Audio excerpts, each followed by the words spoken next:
Welcome to the Tuttle and Klein Show.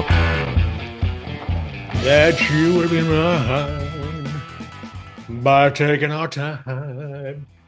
Yeah, it's the Richard Cheese version of What Is and What Should Never Be by Let's Know. Got one for the ladies, Galvin. Rape me. God, I love that guy.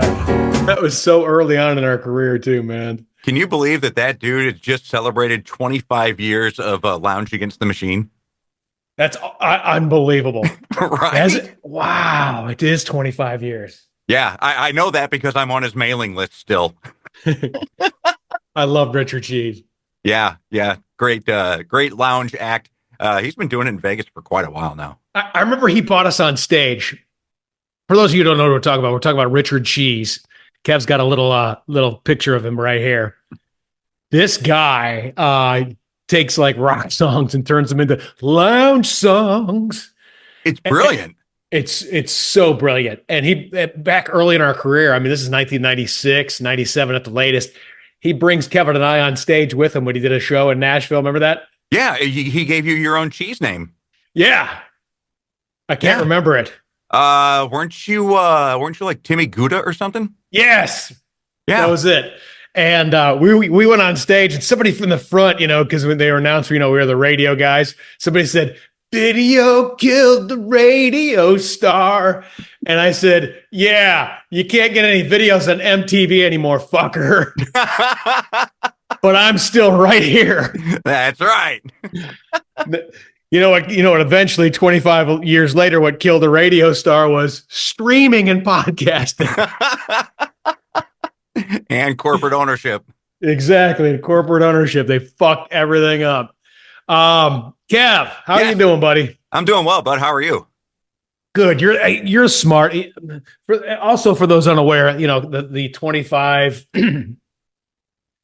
God, no, almost 30 years, Kevin and I have known each other. When I, have something pop into my head that doesn't make sense or needs explanation, I always go to Kevin on it. Kev? Although Tim has a higher IQ than me, so I don't understand where this comes from. Don't tell anybody. Kev, it's better that they think I'm dumb. Kev, you remember when we were kids when we would see dog shit? Yeah. About 60-70% of the time, it would be white dog shit. Right. What happened to white dog shit? Well, I think part of the reason is because you live in Houston and the humidity is always there. It doesn't matter what time of year, you're still going to have humidity in Houston. That's all that white dog shit is just an evaporation of the fluids that are in the shit.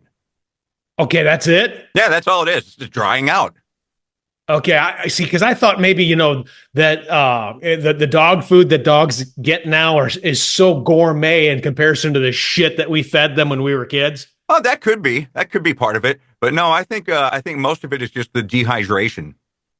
Okay, because I was doing my cardio and, again, counting assholes who don't clean up after their dogs. Yes. I fucking hate that. Uh-huh. Just let me catch one of them. I just want to catch one of them. And I just want to choke them out right on the sidewalk right there. Just rub their nose in it. And I'll say, "Dog, you're free. Go. You're free from this idiot." Yeah, I remember that. And I'm just like, where is the white dog shit these days? Yeah. I mean, there would be plenty of it up above Arkansas. We're still freezing up here. Holy smokes. Yeah, it's been cold here in Houston too. It really has. Well, I'll be down in Houston later on this weekend for the marathon, and it's supposed to be 39 for the marathon. You actually like that, don't you? Are you running in it? I'm not running this year. No. No. Dang. I'm signed up, but I don't think I'm going to run it. No. Is that hard for you? No. It used to be, I used to want to have the streak, but I've done 20 Houston marathons. So, I mean, I've got my fill. I sign up every year, and if I'm in shape to run it, great. If I'm not in shape to run it, you know what? I made a contribution to the city of Houston. Okay. Yeah. All right. It doesn't bother me anymore. Yeah, because they say that professional athletes after they retire, Uh-huh.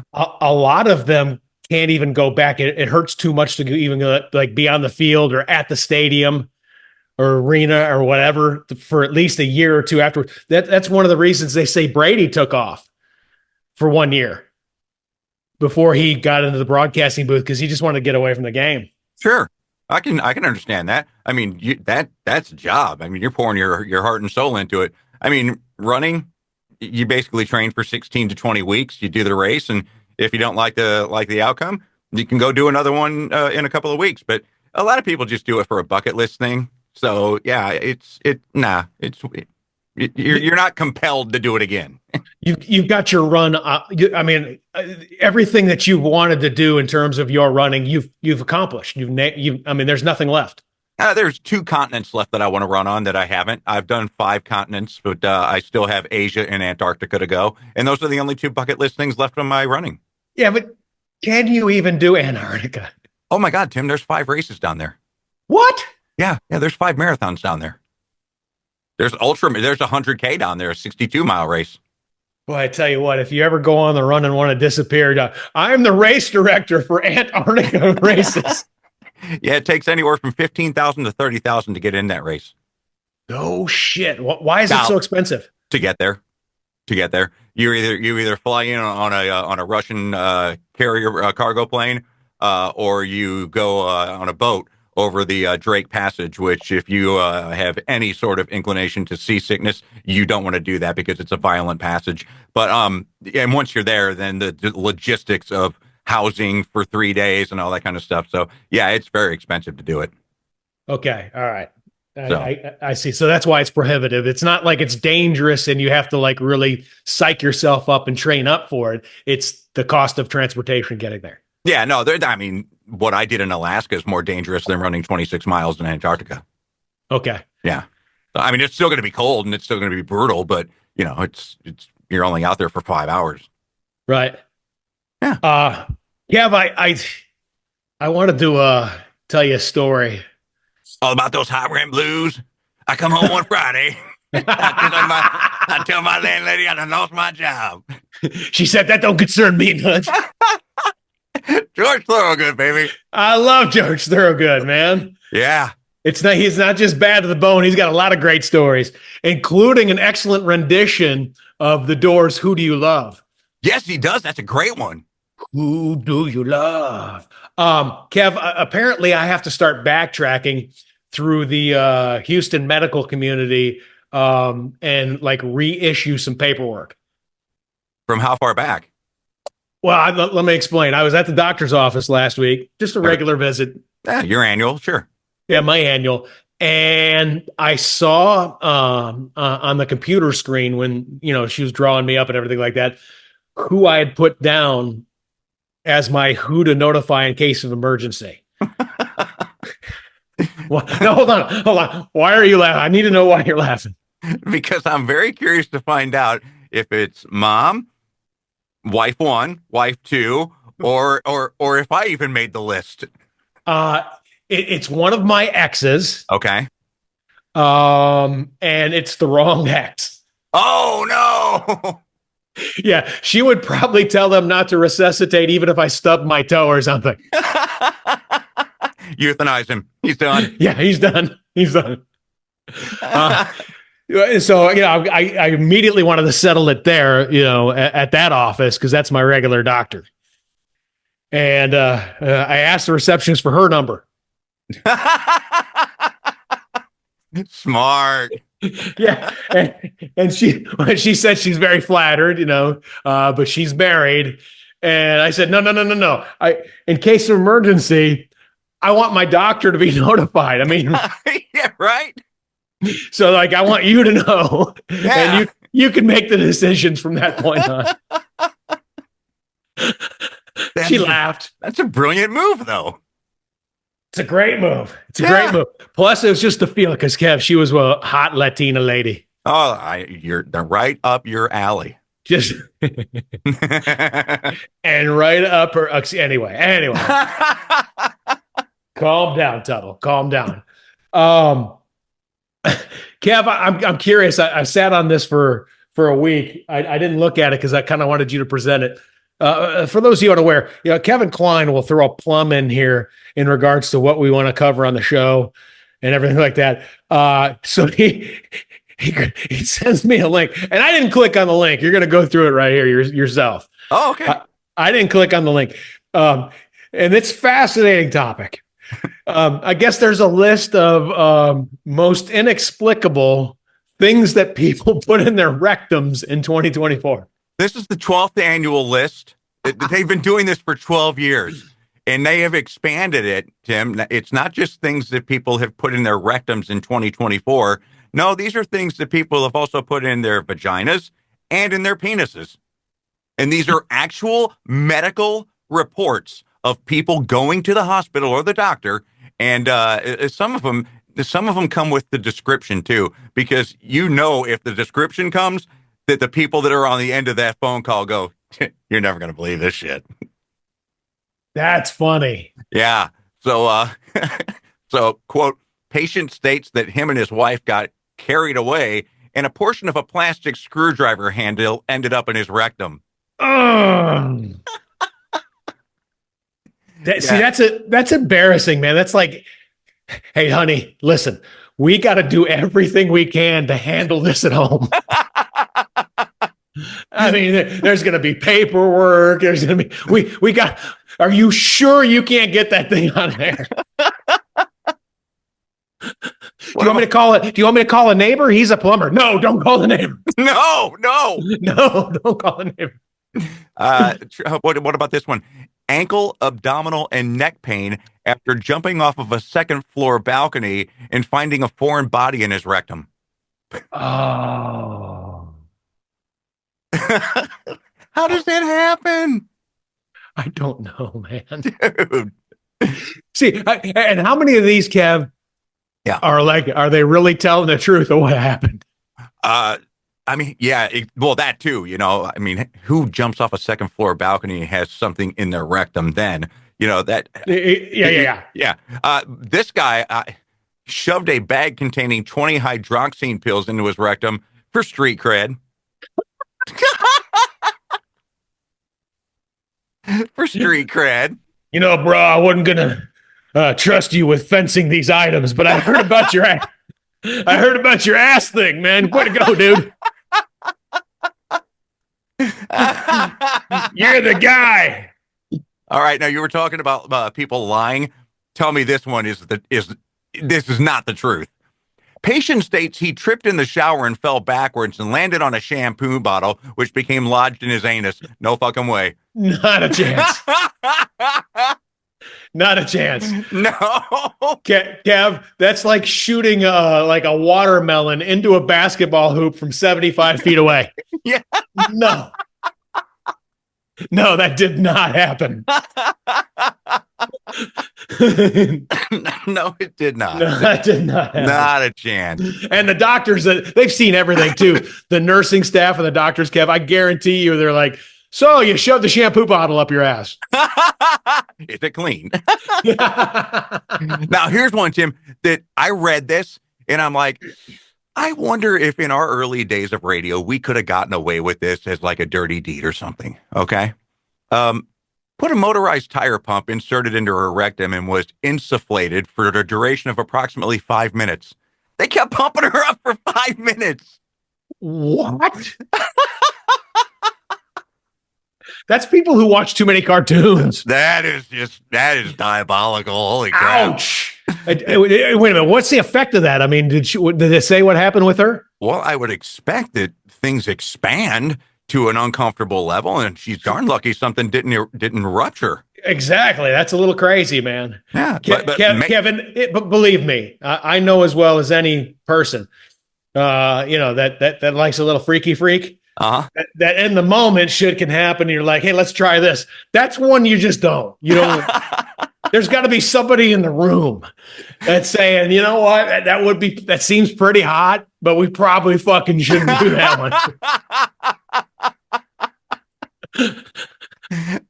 Now, they did end up tethering her legs, and she did participate in the Macy's Thanksgiving Day Parade. But can you believe that kind of stuff? Kev, in the world we're in, nothing surprises me anymore. Yeah. We've seen so much. I see this effect when I tell my kids some stories or tell them and they're shocked by it. I'm like, oh, you haven't seen anything yet. Anything is possible, and Just when you think you saw it all. except for I fell on a shampoo bottle and it went in my ass. That didn't really fucking happen. No, it did not. That's the. Can you imagine? The guy's driving to the hospital. Of course, he's driving sideways. Because he's got a shampoo bottle up his ass, so he can only get one cheek on the seat. And he's thinking to himself, "God damn, what do I fucking tell these people, man?" One cheek seat. He pulls to a stoplight and somebody's looking at him funny, like, what? That guy's got a shot. You know what? I can't tell because he's sitting down and the door's in the way. But I would bet that the shampoo bottle is up that guy's ass right now. I've seen that posture before. All right.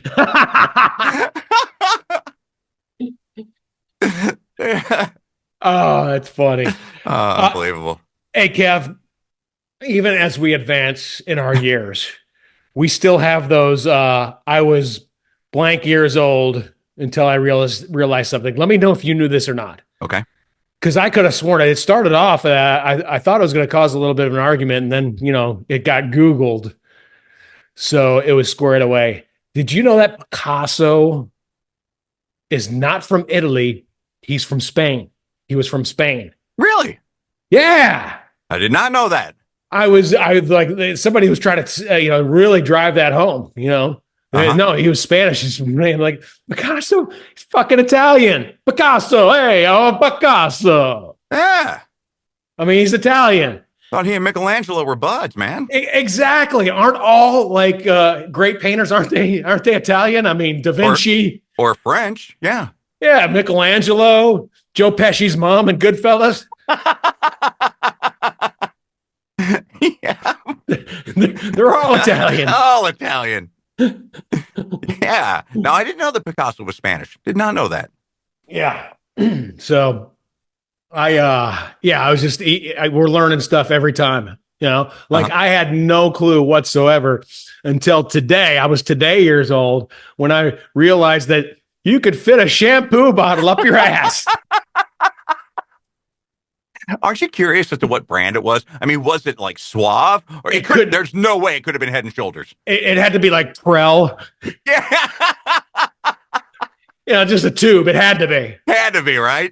You're not going to get any jojoba in there.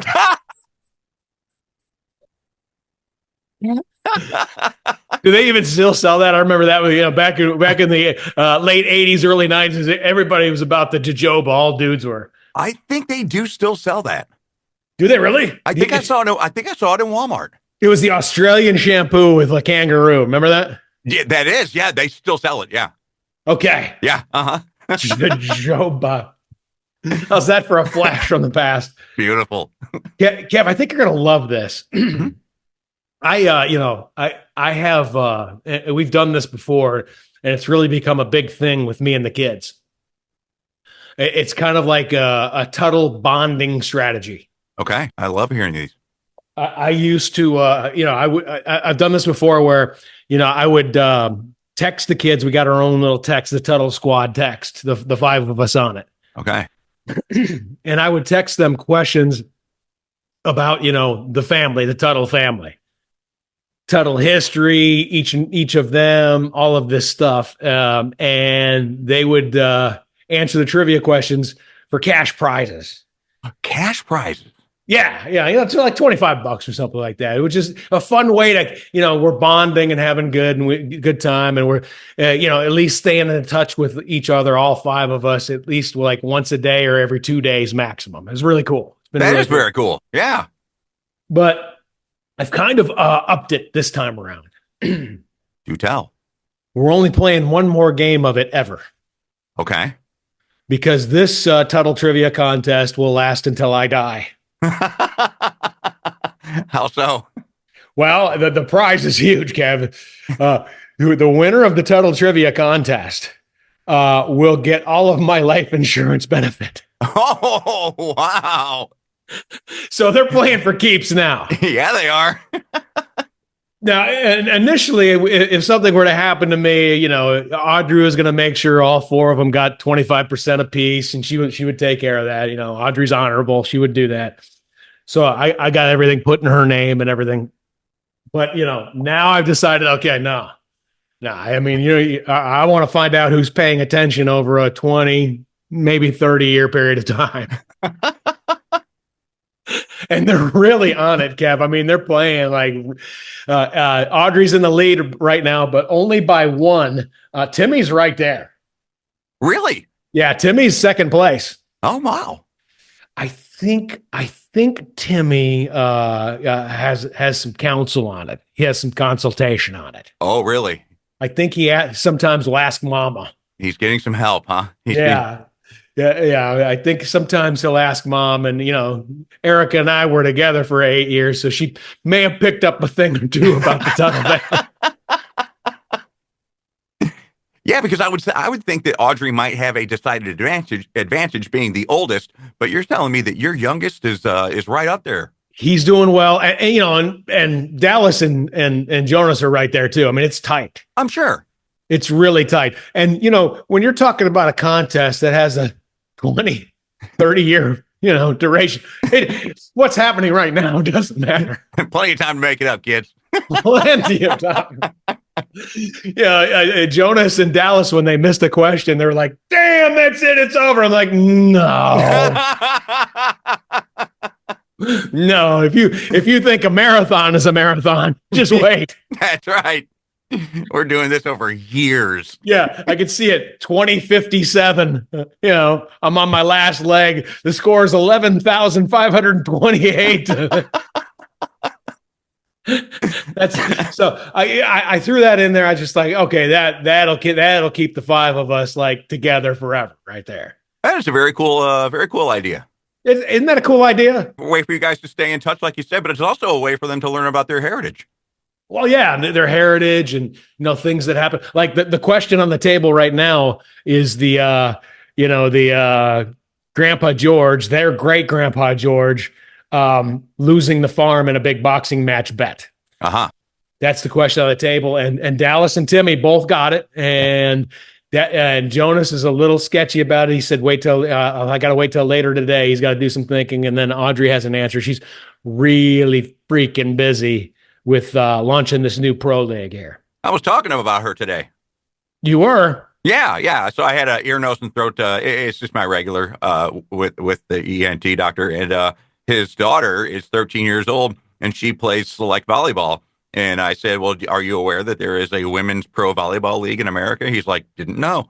So we started talking about that, and he's like, how do you know so much about this? I'm like, because my podcast partner and my former radio partner, both the same people, his daughter is a very highly thought of and decorated volleyball player. She went to Texas Tech, and now she is the marketing director for the Austin professional women's volleyball team.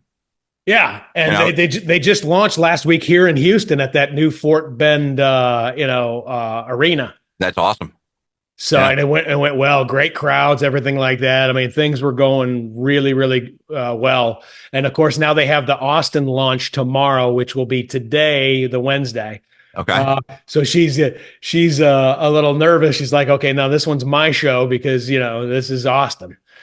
But she'll be fine. I mean, and she was texting us as she was going through it, last week, that she is so happy to be in this position because she's literally surrounded by players that she idolized when she was a 13, 14, 15-year-old kid.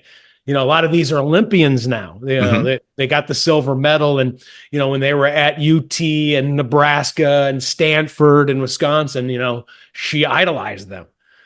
And they just text her like she's like one of their, you know, one of their own. And she is one of their own. She said that this is the greatest thing ever, Dad.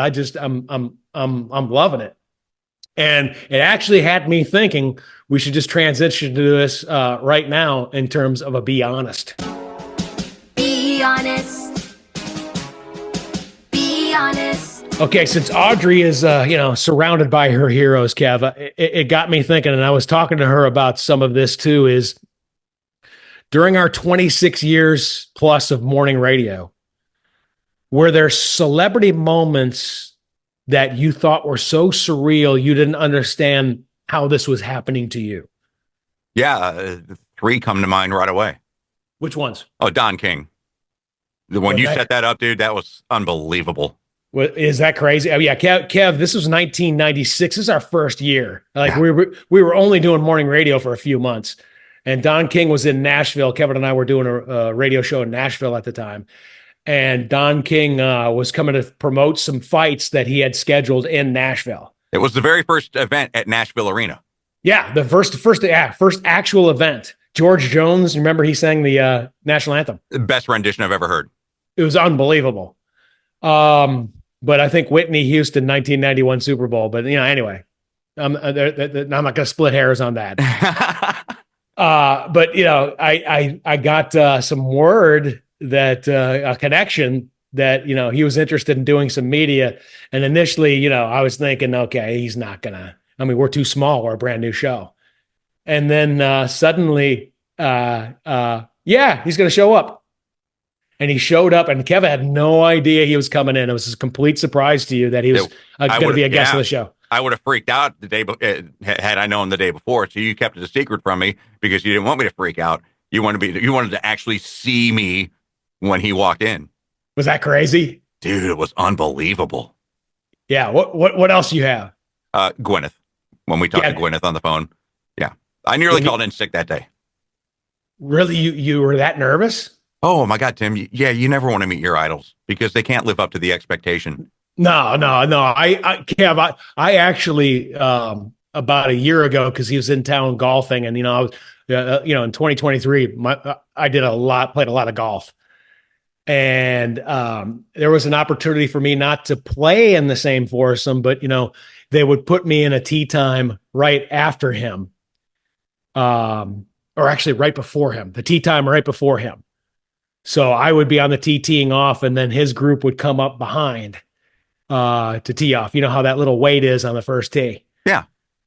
Michael Jordan. Really? I did not want to do it. Yeah? I did not, because I did not want to be disappointed. Yeah. Yeah. Because, first off, I'm not sure what I would have said and how I would have acted. Because, I idolized Michael Jordan when I was a kid. Mm-hmm. And I didn't want to say the wrong thing, or I just didn't want him to just completely be a dick or blow me off. Cause I heard he can be one way or the other. Okay. He's either really accommodating and cool, or he just get the fuck out of my face. Well, on the golf course, I think he's going to try and take you for as much money as he can. Oh yeah. If I guess that would have been the thing. And that's what people were telling me too. Just say, Hey, you want some action, MJ? and then he would do it. He's that much of an action guy. Yeah. Oh no, he'll bet stroke for stroke.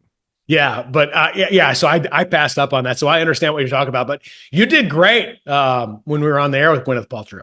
Oh well, she was amazing. You guys set it up to where she knew I was a fan, and there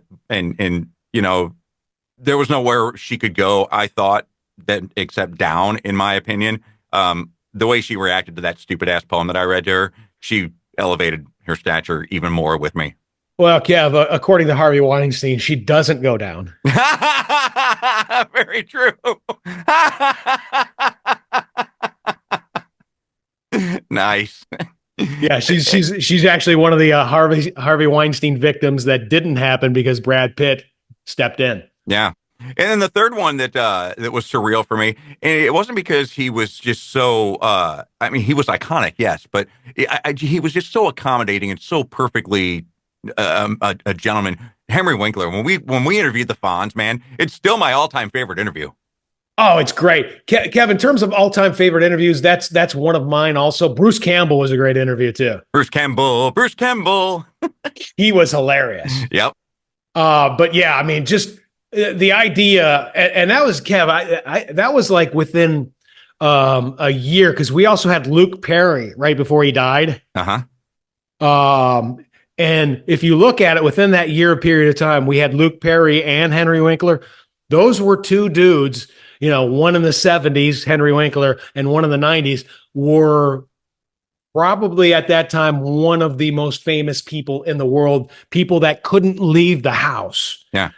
Without planning, without thinking ahead. And, Luke Perry even admitted in the interview that he was a prisoner. Yep. He could not, when he was on 90210, the first 3 or 4 years, he had the sideburns. Remember, he had the sideburns. Yeah. And he told us specifically the sideburns were him. Well, that was him, not Jason Priestley. Everybody gives Jason Priestley the credibility for the sideburns. That was actually Luke Perry. That's right. He went on the first. Remember, he said he went on the first day of the shoot, and they said, "Hey, we're going to trim the sideburns. We're not going to have this character have sideburns." He goes, "No, you're not." No. And the sideburns stayed in there anyway. But he was trapped. He couldn't go anywhere because particularly any like public place like a mall or something like that where there would be teenagers or anything like that. He just couldn't do it. Same with Henry Winkler. And just think about it. Even if you do go out, you have to be on all the time. Like Taylor Swift, I don't know how she does it. I don't know how she goes out in public because if you have one bad second, they're going to get it. Yeah. They're going to capture it and then you're done. And then, again, we go to that, you don't want to meet your heroes part. But okay, that was Henry Winkler was a great interview and he was so kind and so cool. Who else? Well, those are my 3. Okay. Yeah. And I guarantee I know one of yours and it turned out better than you could have even expected. That's catching passes from Bart Starr. Are you freaking kidding me? Bart Starr was so awesome. Oh my God, dude. Hall of Famer, 5 out of 7 world championships, including the first 2 Super Bowls. Him in the parking lot in the late summer of 2001, throwing me passes was just incredible. And I'll never forget it. Kev, but there's been others. I mean, I don't know if you remember this one or not. But when Dan Aykroyd came into studio in Houston, yeah, and he was pushing his tequila, or whatever, his tequila, and just being like completely open and honest in conversation, both on the air and off the air, about Ghostbusters, his relationship with the late great John Belushi, how Saturday Night Live, the first years of Saturday Night Live. Everybody was running around doing cocaine and, he was actually Kev, he played it down, but it's true. Without Dan Aykroyd, there is no Saturday Night Live. Yeah. He was the only one that was writing. He was the only one that was writing. Now he used a lot of cocaine to fuel that writing, but yeah, everybody else was just partying and having a good time. Chevy was particularly lazy. He was actually a little mad at John Belushi because Belushi, got the credit as a writer on the credits for the show and didn't wasn't writing anything. But Dan Aykroyd would just grind out and write a lot of those skits. Yeah. Yep. And he was really, really forthcoming with the information too. Super great conversation. Oh, and Kev, another surreal moment was Kid Rock fetching us Coors Light in his trailer. Yeah. Yep. Backstage before he played in Birmingham, Alabama, we went on his Airstream and he's got us Coors Lights. Yeah, he's running to the fridge. You guys want a Coors Light? And we're looking at each other going, Kid Rock is running to his refrigerator right now to get you and me a Coors Light. Dude, did you think our career was passing in front of our eyes when Steven Tyler said, "No, we're going live"? Yeah, yeah, exactly. And speaking of Steven Tyler, when one that hit me is when I don't know if you remember this or not, Erica was pregnant with Timmy too. Mm-hmm.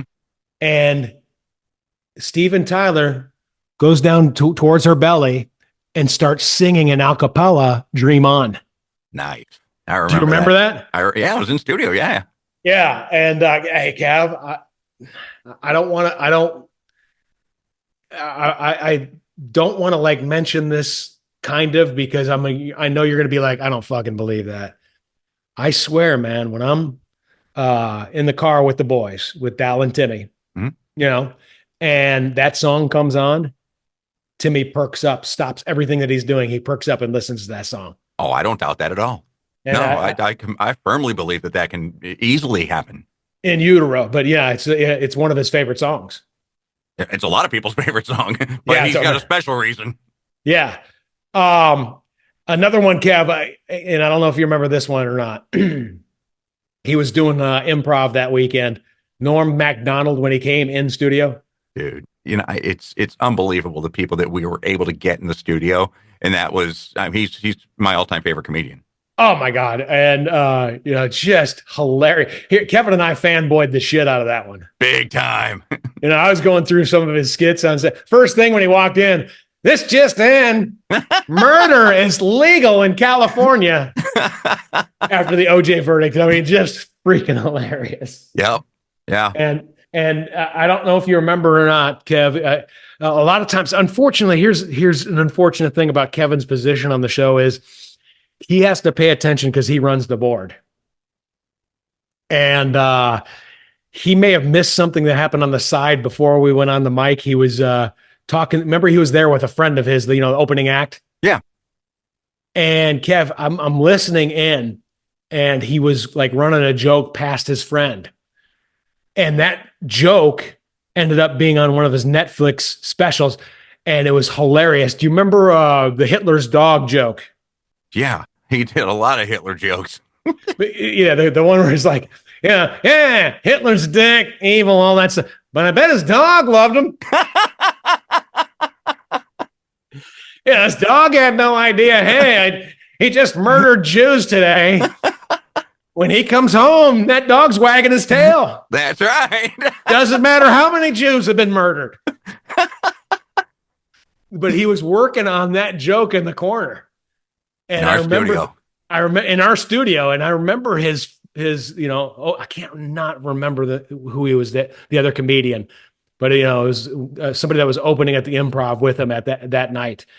And I remember him warning Norm Macdonald, hey, you got to be careful doing Hitler and all that stuff, those jokes. And he goes, I think enough time's passed. Yeah. Now, when you're a comedian of that stature, you usually bring your own opener with you on tour, and so that was probably a guy that he's been traveling with for a little while anyway, is what I would have imagined. Yeah, Kev, yeah, they were close. They were both. I don't know if you remember this or not. They were both stoned out of their mind. No, they were so high, dude. The amount of comedians that we had come in the studio that were high, you could count on one hand the people who didn't get high before they came in and still have fingers left over. Yeah, they were both high and they were having a good time with it. I hope we did. Remember when we had a comedian who came in who refused to do a set because his cocaine wasn't there yet? Remember Mitch? Mitch Hedberg, man. Dude blew up. Rest his soul. I love Mitch Hedberg. He was hilarious. God, he threatened not to go on the air with us because his cocaine wasn't there. Yeah. Yeah, these guys have demons. Yes. And you don't even know it either. I mean, who would have ever known, because we met him at Catch a Rising Star in 1996 or 97. Richard Jenny, mm-hmm. the Platypus Man. I mean, he just seemed to me like he had everything down. He was in control of everything, had a great life, was in, just so confident and everything like that. I mean, he was just that guy. And then he ends up killing himself, shooting himself, which is stunning to me. Well, you know this because you've studied a lot of comedians and you've actually done stand-up too. Comedy lies in tragedy. Oh, yeah. There's pain there. The pain is that's the way they deal with their pain. Yeah. Well, a lot of my set is, the shit that stung me for a while. Absolutely. The stuff that, little bit of heartbreak. Uh-huh. So yeah, that's all part of it. Yeah. But I wouldn't kill myself. No. I love me a mess of me.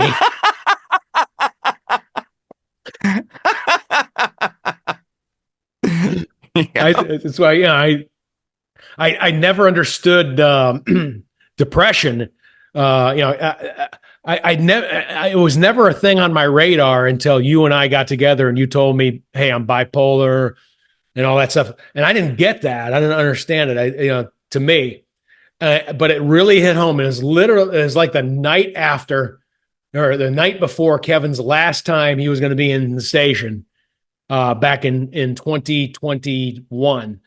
When I watched that Netflix thing about the girl who was so depressed and so bipolar, and she went up to the roof of a hotel in Los Angeles and put herself in the water tank and drowned herself. Yeah. And I had tears in my eyes watching it because, like, oh my God, I've been with Kevin for a quarter of a century. I never understood it until right now. And oh yeah, tomorrow morning is the last time I'm going to fucking see him. I hope. Yeah. Yeah, I never got it, and it's a chemical thing. Yeah. You have no control over it whatsoever. Not at all. Nope. Not at all. I mean, I'm sure that if there was like some kind of procedure or mechanism that you would do, even if it would be a painful and ridiculous one, you would do it to be able to get out of that situation. Yeah, fortunately, I've done therapy that it has helped a lot. We found the right medication for me, so yeah. I mean, I'm as good as I think I'm ever going to get. Yeah. So, anyway, Kev, I just those are some great, and there's so many more that we would do at least 3 podcast episodes talking about these moments where it's like, holy shit, Kevin. Can you believe this? Jane Seymour, who I had a crush on when I was 14, is right there. Jane Seymour. yeah. I mean, because then all of a sudden you start remembering other people. Like I just read today that Jessica Simpson and Eric Johnson, they're getting divorced after 10 years. We had Jessica Simpson in the studio. I didn't remember it until I saw the picture. Yeah, Jessica Simpson. She was a lot shorter than I thought she was. Very short. Great boobies, though. No, she was a sweet smile. Very nice. Yeah. Very, very, very nice lady. I love Jessica Simpson. She was cool. Definitely. But yeah, just those moments, where it's like, wow, is this really happening? Speaking of Jessica's, are you making your move, buddy? Oh, Kevin sent me a text last week telling me that Jessica Alba is splitting from Cash Warren after 15, 20 years of marriage. 16 years, yeah. 16 years. And Jessica Alba, to me, is the most beautiful woman who's ever walked the face of the earth. In my opinion. And she's available. And if you don't believe me and are like, you don't know what you're talking about, Tim Tuttle, Jessica Simpson, there are so many, just go watch Into the Blue. I remember watching that for the first time like a year after it came out. And I remember being in shock at how a human being can be that perfect. But yeah, she's available now. That's great. Yeah. I don't know, Kev. I don't know if I have a game to land that one. I've done pretty good landing whales. Hey, Jessica, I'm updating my medical records and I need a point of contact. I need an in case emergency. Okay, can I get your number? There you go. Oh, shit, that's funny. That's what you did. Yeah, but there was an actual time there, and you probably remember this, Kev. It was a time when my ex and I, we were separated. And she had split from Cash Warren. This is back in like 07 or something like that, 08. And, I was on a break and she was on a break. And I actually thought in my head, if I can just get myself within 3 feet of her, I could sweet talk her into, being my girl. I was actually that fucking arrogant and stupid. Well, I think you're even more confident now, but I think it's not I don't think it's arrogance and stupidity. I think it's a confidence that, you know who you are. Oh, yeah. I mean, hey, Kev, let me just say this. And there may be a scenario when it's happening. If I ever got within striking distance of her, I would definitely have like a play ready. I would. All right. I would have a play, and I'd have probably three. If I went, and that's when I went to the line of scrimmage. She's 3 feet away from me, and I go up to the line of scrimmage, and I'd have three audibles ready to go just in case to play off the situation. Okay. Trust me. Oh, But I know. more likely than not, I mean, look at Jessica Alba now. I mean, I think she's probably about 500-600 million liquid because of that whole Honest Company thing that she founded. So more likely than not, she's already dating somebody high profile behind the scenes, which we'll find out about later. Probably, right? I don't know. Because that woman ain't gonna be free long. That woman will be as free as long as she wants to be. Exactly. Right? And trust me, she or her bank account don't need no man. Nope.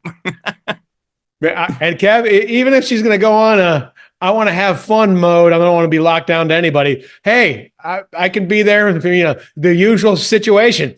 Tim Tuttle for a year, 2 years, and throw me in the trash can. It's okay. There you go. Hey, Kev, there seems to be a trend. I want to know if this is happening in your neck of the woods too. Okay. And I noticed it with the kids in the neighborhood, and particularly started after Christmas. So I guess they were asking for them for Christmas.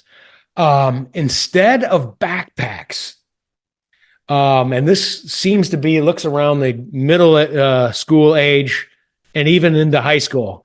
They're not having backpacks. They're using those suitcases with wheels. Oh. They're walking. They'll get off the bus, and they'll put their thing down, and they'll wheel their suitcase to the house. Like carry-on luggage.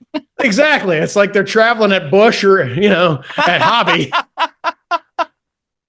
I can imagine what that looks like at school. I said, hey, Billy, what's happening? Oh, nothing. The pep rally's delayed, so I'm going to go to the lounge, have a smoke and a pancake.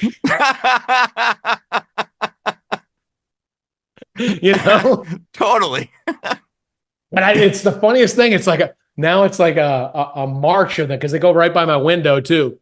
I live right next to, the right down where they walk from the bus stop, and there's just a row of them, like 10, 12 of them. They got their wheels on the suitcase. I'm like, what the f- is happening? Man, they get their books are that heavy that they have to wheel them now. They can't carry them in their backpack. Oh, Kev, I mean, you know how things are. These kids are soft now. They're soft. Well, that's very true. They're soft. I was watching a dad teach his kid how to ride a bike. And he had the kid in every sort of padding, helmet. I think he had a neck brace too. Probably preemptive, yeah. Yeah, I think the kid had like a neck brace. I mean, everything. Just if the father could, I'm sure that he would line the area on either side of the track with some mattresses or something like that. It was that bad. Yeah, it's amazing that we're still alive. The crazy shit we did when we were kids. Kevin and I probably died 3 or 4 times and we don't even know it. Yeah. Growing up, and I was just laughing at it, man. I was just like, wow, man, this is they have no adversity whatsoever. There's just nothing. There's nothing. Just nothing. I mean, there's no risk anymore. You got to take risks. Well, you do, and that's how you learn. I mean, if you succeed, then you know how to do it right. If you don't succeed, then you learn from that mistake and you do it better the next time. Exactly. Okay, Kev, you have to do this because I'm less and less on the grid now than I've ever been. It is record lows in terms of what I'm paying attention to in the world today. I just heard about the California fires like 3 days ago, and I guess it's been going on for 10 days. Yeah, it's been going on for a little while. And it's going to continue to go on for a little while because the Santa Ana winds are whipping up again, and it's going to spawn more spreading of the wildfires in Los Angeles, Palisades, Malibu. A lot of celebrities are losing their mansions to these fires. But the one thing that I want to talk to you about with this, Tim, is what happened on ABC News on Monday evening last week when they first started covering this live. The story after ABC News covered this on Nightly News, World News Tonight, was that David Muir was wearing a clothespin on the back of his fake jacket, the fake fire jacket, okay? Now, you've been on TV before. You know that is done to get rid of the excess material, make you look a little bit more svelte, okay? Yeah, yes. All right. Well, the criticism was, how dare he wear a clothespin to make him look more svelte on camera? Here's the thing. If you're paying attention to that, are you really paying attention to the story? Yeah. What's important to you? Yeah, exactly. You know, we have an entire city, our like third largest or second largest city in America, burning to the ground because of horrific governorship and political management. And you're worried about, you know, the ass clown puppet wants to, have a few pounds shed off during his live shot. Yeah, yeah. That directive, by the way, comes from consultants. You know, you gotta pull that thing back. You gotta make it tighter. You know, that's a consultant maneuver. That's probably not an anchor maneuver. But yeah, what's going on out there is absolutely horrific. I actually know people that used to live in Thousand Oaks who say that their neighbors are they're done. It's gone. I mean, it's They're gone. done. When you have thousands of structures burning to the ground With no water. Kev, tell me that's not a fuck up. Who's responsible for that dam being empty? That reservoir being empty. You know, who's responsible for making sure? I mean, it's just a standard operating procedure that you get rid of, dry vegetation. You get rid of it. You have to have controlled burns and everything like that, where things are under control. You can't just leave that there, because the Santa Ana winds, they're coming. This is the time of the year for them. You know it's going to happen. It seems to me like somebody wanted this shit to go down. Well, there's Governor Newsom is coming under fire, for lack of a better term. The mayor of LA is coming under fire as well for what they say. They should. They say mismanagement. Yeah, I mean, there's going to be investigations galore, but I mean, what's an investigation going to do? It's not going to bring those houses back, and it's not going to bring the lost lives back. Well, the problem with our investigations and our scandals and our fuck ups and everything like that is nobody ever pays for them. Mm. I mean, these people should be held accountable to the X power, whether it be something as light as, hey, you're done. You can't be in that position anymore. Or, hey, you're going to fucking prison. Or, hey, that shit, has just gone to the level of crimes against humanity and treason. We're going to put a firing squad. You're dead. Did you see last week that there was, I guess it was like a citizen's arrest. Some residents saw a guy walking around with a blowtorch, and he was getting ready to light things on fire. Yeah, they got him. Yeah, and what who an is asshole! What exactly? What a total dick. Yeah. My question is who hired him to do that? You think somebody might have hired him? Okay, again, it seems too coincidental. We got no water. The insurance companies are canceling policies 4 months prior to. We have no controlled burns, no management. I mean, every other state manages this. Florida manages it, particularly after some of the shit that happened back in the 90s. Florida manages it now off the ass. Every other state manages it, except California doesn't manage it. Yeah. I did see that about the insurance companies canceling policies 4 months before. I did see that. Yeah. Somebody knows something. And the timing of it, a week before a new administration goes in, I don't think anything is coincidental anymore. Oh no. All this shit happens for a reason. You just got to put the pieces together on why. Just released this morning. We've got the inauguration coming up real soon. Yep. The musical selections, the entertainers that are going to appear at the inauguration have been released. Carrie Underwood is going to sing America the Beautiful at the request of incoming President Donald Trump. And a group that he was using their music on the campaign trail, and they sent him a cease and desist letter, will be playing The Village People. That is freaking hilarious. Yep, the Village People are going to play, and the reason why is because I can't remember the lead singer's name. Victor, I think is his first name. He said, "Who am I to stop the president of the United States from doing the YMCA?" You know, there's a lot of people who kind of turned the other cheek now. I mean, Mark Zuckerberg practically get on your knees and suck Trump's dick, man. Well, I was going to say Facebook is doing an about face on censorship and fact checking. Yeah, there should still be held accountable. There's some people in that fact checking thing that should be probably brought up on charges.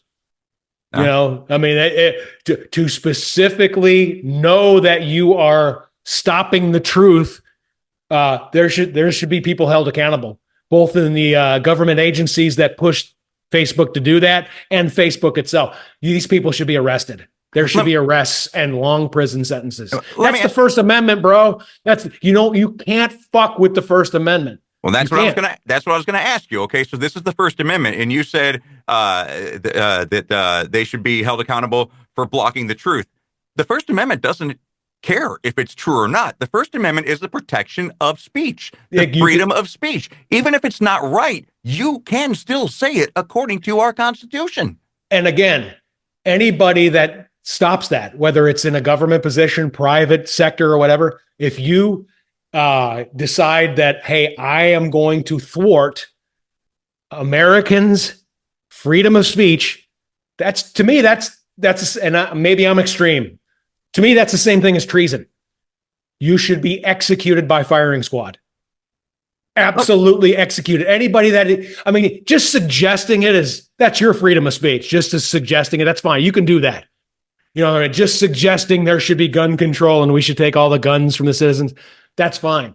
But anybody that takes a maneuver or makes a move or an action that actually affects the First Amendment or Second Amendment, those people have committed treason to which there is no statute of limitations.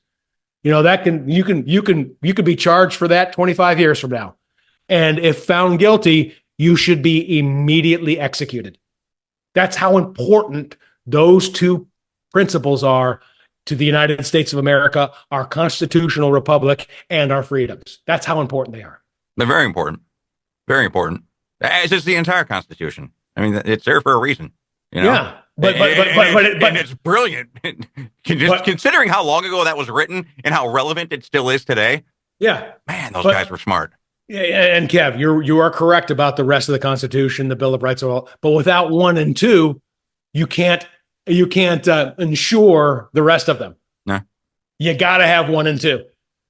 That's why those are the ones that should be held the most dear. That's probably why they're 1 and 2. Yeah, that's why they're 1 and 2. I mean, no, we don't make them. We don't want to have to make them go deep on this thing to read the real important stuff. Just give them the headline. And Kev, I know a lot of people within the government or the judicial systems or whatever. They're like, "Oh my God, Tim Tuttle, this guy is just off the chart, way over the top." If you don't have in your powerful position what it takes to do that, what I'm saying, step aside. Let a citizens tribunal come and do it. Get good citizens on a panel and let them take care of it. And if they make a decision that's like, yeah, that's treason, the next day, live on TV, that person, firing squad, executed. I guarantee you it'll be many generations, Kevin Kline, if we start doing that before somebody tries to fuck with the First and Second Amendment ever again. It'll be a long time. The Cowboys are looking for a new coach.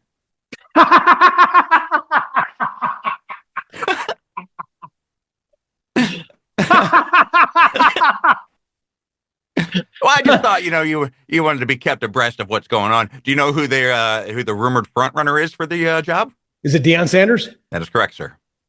Yep. That's crazy. That's correct. See, but I think Deion would want to coach Shador. That was the first thing I thought of.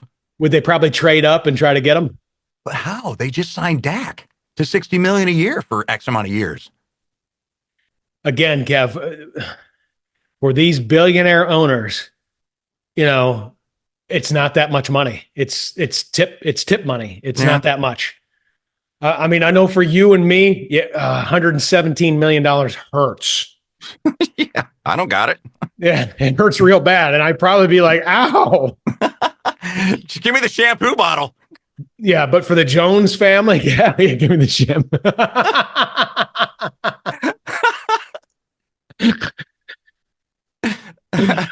Good recall. But for the Jones family and now 95% of all the owners in the NFL, that's no big. The LA Raiders are now paying 4 coaches Yeah, yes, I do know that. because the Davis family has so much money. Right. It's just nothing. It's a write-off. It's a carry across the eye. Yeah. It's a rounding error. Didn't Jerry pay $150 million for the Cowboys? Yeah. It's $10.2 billion worth now. Well, that's its worth. Kev, I can't even begin to tell you, having quote unquote America's team and the most valuable franchise, the annual revenue that he makes off of, the TV rights, the attendance, the memorabilia, the swag, all of that stuff is staggering.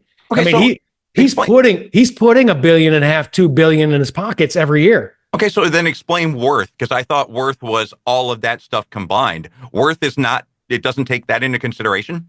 You're talking about the value of a franchise. That, like, what they're saying there is, if you wanted to buy the franchise, that's your price tag. Okay, all right, but that's not the revenue that they're generating. The revenue they're generating is staggering. Really? It is. Do you know how many fucking Dak jerseys he sells? Yeah, How many CD Lamb and Micah Parsons? Yeah, that's cake, baby. Yeah. That's cake. Kev, I took my ex to the Dallas Cowboys Thanksgiving game 2022. Mm-hmm. We traveled up there. I took her to that game. Just me and her. That was $700 from the time the tickets and the time we stepped. Yeah, $700. Wow. And you look around at all the people in there and you think $350 a piece. That's a lot of money every single game. Yeah. And we didn't do anything extraordinary. We bought tickets. She got a jersey. I think I got a hoodie or something like that. We had a nice meal, a couple beers, $700 gone. Damn. Like that. Yeah, that's why you want to be an owner.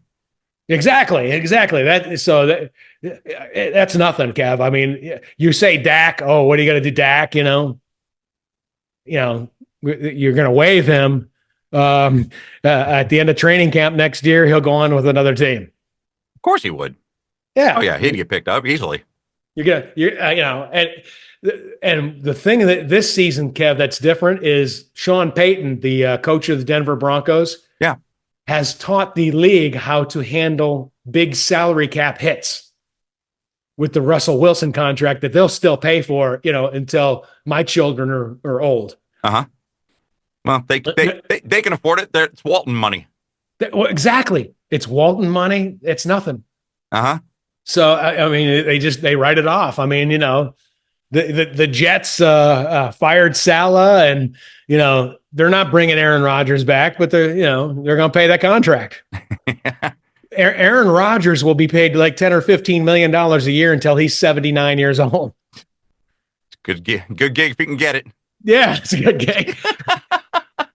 Growing old and shitting on myself. But I'm wiping my ass with hundreds. Hold on, let me wipe my ass with these $100 bills and then walk out to my mailbox and grab another huge check. All right, Kev, we got to wrap it up. All right. Been a fun time yet again with you, my brother. What's going on with your Fuzzy Mike podcast, Kevin's other side gig that he does, addressing mental health and true crime? I love it. I love this one. Do you have a new episode coming?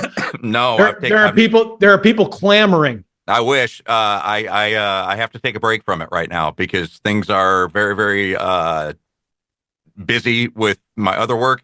And also, I am 1 day away from getting my substitute teacher certification. Holy shit! So you're going to do it? You're going to teach the kids as a substitute? Yeah. because I don't have Okay. a bachelor's degree. But yeah, I got fingerprinted yesterday, Timmy. I cannot believe you passed a background check. Well, that's what we're waiting on. You know, Thank God they can't see what's floating around in Kevin's head. well, I asked the lady that was fingerprinting me. I said, "Do people who know they've committed a crime, do they voluntarily come in and get fingered?" She goes, "Not that I'm ever aware of." No. I'm like, so the results of this will go to the Department of Education, and then they'll contact me. She says, "Unless you've committed a crime, and then the police will be showing up at your front door." There's two ways you'll be notified of the results. She said, "Are you concerned about this?" I'm like, "Well, I mean, if somebody framed me," she says, "Do you think you have that person in your realm?" I'm like, "Not that I'm aware of." She says, "Do you think you've committed a crime?" I'm like, "Maybe of boring somebody to death," but she says, "I think you're going to be okay."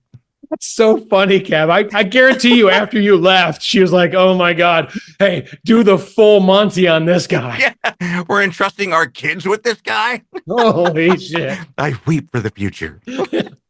I'm curious to what may be in his trunk right now, but I don't want to look. Yeah, plausible deniability. I don't want to have to testify. All right, brother. Hey, make sure you like, follow, download, subscribe, give us a rating. We have merchandise available on the Tuttle and Klein Facebook. Kev, I know you're coughing like crazy, so you're on last leg, so we'll wrap it up right here and right now.